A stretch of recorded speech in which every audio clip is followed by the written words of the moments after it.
Hello everyone, আসসালামু আলাইকুম। আজকে নতুন একটি ভিডিও নিয়ে হাজির হয়েছি। আশা করছি এই ভিডিওটি থেকে অনেক আপু এবং ভাইদের অনেকটাই উপকারে আসবে। আমরা এই কুরবানিতে বিশেষ করে অনেকেই কিন্তু অনেক বেশি করে পেঁয়াজ ব্যবহার করি আমাদের রান্নার কাজে, বা এই সময় বাসায় অনেক মেহমান থাকে, যার কারণে কিন্তু আমাদের পেঁয়াজ কাটাটা বেশি হয়। তো এই পেঁয়াজের যে খোসাটা, এটা কিন্তু নর্মালি আমরা ফেলে দিই, কোনো কাজেই কিন্তু আমরা এটা ব্যবহার করি না। তো আজকের ভিডিওতে আমি এটাই শেয়ার করব যে এই পেঁয়াজের খোসাটা ফেলে না দিয়ে আমরা কিভাবে এটা থেকে অনেক টাকা বাঁচিয়ে নিজেদের কাজে লাগাতে পারি।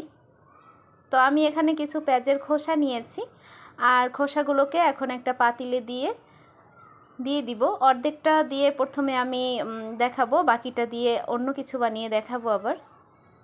তো আমি এখানে একটা রেমেডি তৈরি করব, একটা বলতে দুইটা রেমেডি শেয়ার করব আপনাদের সাথে। আশা করছি আপনারা খুবই উপকৃত হবেন।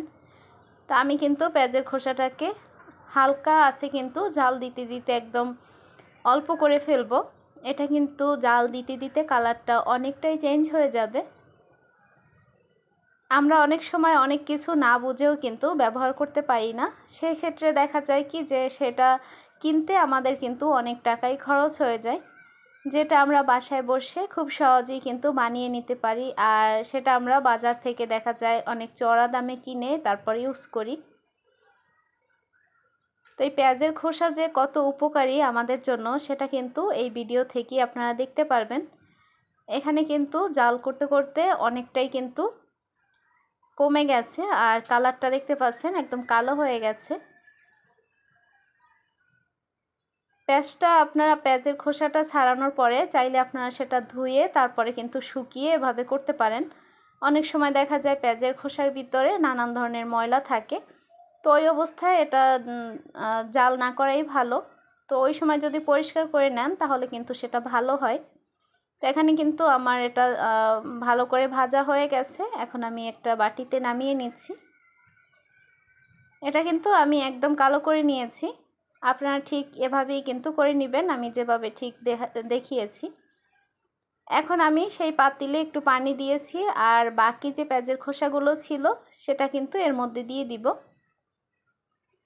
আমি এই পেঁয়াজের খোসা দিয়ে দুইটা রেমেডি আপনাদের সাথে শেয়ার করব। আশা করছি আমার সব আপু এবং ভাইদের অনেক উপকারে আসবে।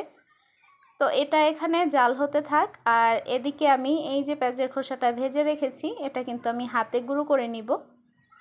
আপনারা চাইলে কিন্তু এটা ব্লেন্ডার মেশিনেও গুঁড়ো করে নিতে পারেন বা পাটায় বেটে। তো আমি এটা হাতেই করে নিচ্ছি। হাতে নেওয়ার কারণে হয় কি যে একটু গুঁড়োটা কম হয়, আর আপনারা যদি এটা মেশিনে গুঁড়ো করে নেন বা পাটায় বেটে নেন, সেক্ষেত্রে দেখা যাবে কি যে এটা কিন্তু একদম মিহি হয়ে যাবে, আপনার ভালো কাজে দিবে। হাতটা কিন্তু কালো হয়ে গেছে, দেখতেই পাচ্ছেন। তো এখানে আমার গুঁড়ো করা হয়ে গেছে। আর এই যে আমরা যে নারিকেল তেল ইউজ করি মাথায় চুলের জন্য, তো সেই তেলটাই কিন্তু আমি এখানে দিয়ে দিব। আপনারা যেভাবে ঘনত্বটা রাখতে চাবেন সেইভাবেই কিন্তু দিবেন। এটা দিয়ে কিন্তু খুব উপকারে আসে। আমরা যারা মাথায় চুলে কালারের জন্য ইউজ করি, অনেকে দেখা যায় যে অল্প বয়সেও চুলটা কালো থাকে না, কিছু কিছু চুল পেকে যায়, তাদের জন্য কিন্তু খুবই উপকারী এই রেমেডিটা। খুব সহজেই আমরা কিন্তু এটা বাসায় বানাতে পারি, আর সেটা কিন্তু আমরা বাজার থেকে কিনে নিয়ে আসি অনেক চড়া দামে। তো আমি বারবার এর ভিতরে তেল দিয়ে কিন্তু ভালো করে মিক্স করে নিচ্ছি। অনেকে দেখা যায় বয়স বেশি হওয়ার আগেই কিন্তু কিছু কিছু চুলে পাক ধরে যায়, তো সেই ক্ষেত্রে বাসায় বসে কিন্তু আমরা এটা ইউজ করতে পারি। আর এটা চুলে মেখে আপনি আধা ঘন্টা থেকে 30 থেকে 35 মিনিটের মতো থাকবেন, তাহলেই দেখা যাবে কি চুলটা কিন্তু কালো হয়ে যাবে।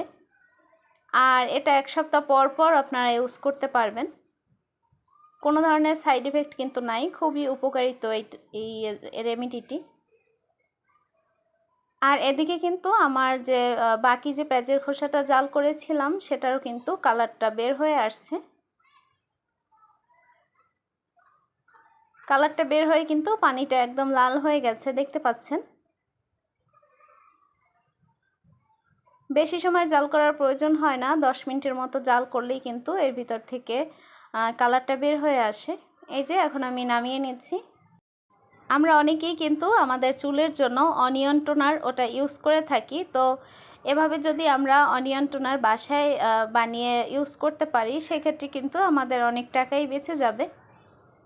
তো এখানে কিছু পেঁয়াজের পাতা পড়েছে আর সেগুলো আমি কিন্তু ফেলে দিচ্ছি। ফেলে দেওয়া জিনিস থেকে খুব সহজেই কিন্তু আমি আপনাদের সাথে দুটো রেমেডি শেয়ার করেছি। পেঁয়াজের খোসা ফেলে না দিয়ে আমরা কিন্তু এভাবেই টাকা বাঁচিয়ে বাসায় এগুলো তৈরি করতে পারি। বাজার থেকে কিনলে দেখা যায় তাতে অনেক ধরনের সাইড ইফেক্ট থাকে, অনেক কিছু মিক্স করা থাকে, যার কারণে কিন্তু আমাদের অনেক সময় দেখা যায় সাইড ইফেক্টের কারণে আমাদের ক্ষতিও হয়। আর এগুলো বাসায় বানিয়ে নিলে কিন্তু খুব সহজেই কিন্তু আমরা ইউজ করতে পারি। আর এটা ঠান্ডা করার পরে আমরা কিন্তু গাছের গোড়ায় ইউজ করতে পারি। গাছের গোড়ায় দিলে দেখা যাবে কি গাছের কিন্তু গ্রোথ অনেক ভালো হবে। আশা করছি আজকের ভিডিওটি থেকে অনেক আপু এবং ভাইদের অনেকটাই উপকারে আসবে। তো অবশ্যই সবাই কিন্তু এখন থেকে আর পেঁয়াজের খোসা ফেলে দিবেন না, খুব সহজেই এভাবে বাসায় তৈরি করে ফেলবেন। তো সবাই ভালো থাকবেন, সুস্থ থাকবেন। আল্লাহ হাফেজ।